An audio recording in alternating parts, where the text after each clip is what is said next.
All right, everybody, strap on your shoes and get ready for the news. Welcome to a very special segment of Overnight Israel, where we are going to explore some of the very interesting things happening under the radar internationally. I'm Simcha Brodsky, coming to you live here in JFeed Studios in Jerusalem. Here is everything that you need to know right here, right now. The date is April 2nd, 2025. Here's what happened overnight while you were sleeping.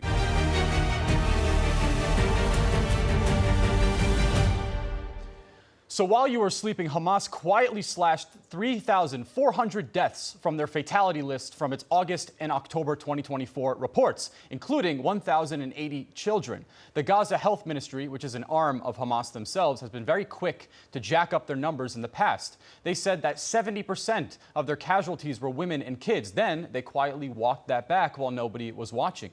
The whole world, the UN included, uses these numbers to bash Israel. But when Hamas just changes the evidence, nobody says a thing. And if this were a real court case, you can't just tweak the facts and the evidence whenever you like. This list also includes something like 8,000 natural deaths, which also get quietly roped into the total number and then blamed on Israel. According to most data, the population in Gaza has only increased since Israel pulled out of the Strip, and that number is still climbing even while Israel and Gaza are at war. Let's talk about Qatar. They've got influence absolutely everywhere, quietly, deep pockets too. In 2024 alone, Qatar dumped $342 million into U.S. universities, the biggest foreign donor ever, says the American Public Trust. Israel donated a similar amount of money, but it was over the course of 20 years. So Qatar is buying opinions in 1 year that Israel couldn't in 2 full decades. We see how this affects the students as well. Protests are popping up everywhere, while Qatar helps Hamas push their fake numbers. This is no opinion. This is fact in the data. Qatar has hosted Hamas leaders in 5-star hotels while they leave their people stranded in Gaza. Qatar has also provided over $1.8 billion to Hamas since 2007, most of which has never reached the Gazan citizens. In 2021, Qatar pledged $360 million annually, partially for government salaries to Hamas. Qatar has quietly managed to gain massive psychological and political influence worldwide. Even the U.S. has a military base stationed there. With Trump's plan to annex the Strip and build his Trump paradise, maybe the U.S. will finally remove their base from the Qatari region. Qatar has been a subject of conversation here in Israel for some time now, and Israel is not safe from their influence either. Qatargate. Recordings today show Gil Berger moved Qatari cash to Netanyahu's aide Eli Feldstein since 2022, before October 7th. Police say Jonathan Ulrich and others got paid too. Was Qatar softening Israel's stance on Hamas? Netanyahu at his trial today says that it's nothing but a bluff. He's downplaying the whole story. But Yair Lapid is asking, did he know? The Shin Bet is digging into the question if Qatar messed with hostage talks. Now that the gag order has been lifted, maybe we'll start to see some more evidence.